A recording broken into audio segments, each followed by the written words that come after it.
sur le plan linguistique, je reviens une fois de plus sur ce sujet, il y a 3 écoles pour marquer le masculin et le féminin, notamment. Et parfois, ces 3 écoles se retrouvent au sein d'une même langue.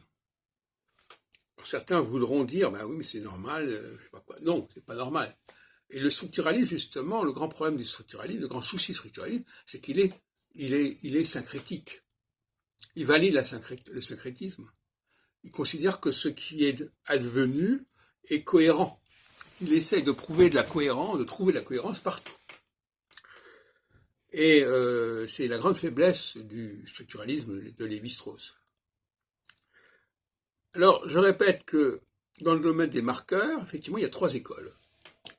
Il y a l'école du O et du A. Pour le masculin, c'est O, pour le féminin, c'est A. Il y a l'école où le masculin est plus bref que le féminin.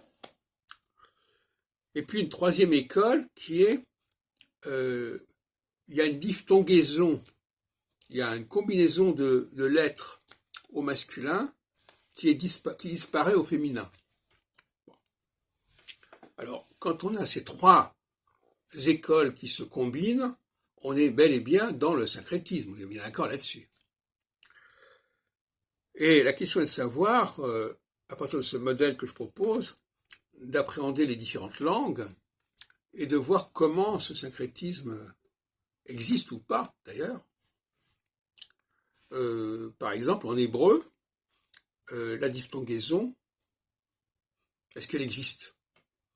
Est-ce qu'elle ne s'est pas perdue? Parce que la diphtongaison, c'est une tradition orale. C'est pas l'écriture qui donne la diphtongaison. Enfin, on pourrait en discuter sur ce point. Mais enfin, c'est une tradition orale. Le O et le A, bon, ça peut être une tradition écrite. Le bref et le court aussi. Mais la prononciation, ça, c'est oral. Cela dit, quand on a en allemand, par exemple, ein, mein, dein, etc., on voit bien qu'il y a une forme de diphtongaison qui est là, sous-jacente. Alors, elle est respectée dans le sens où le EI en allemand se dit ei.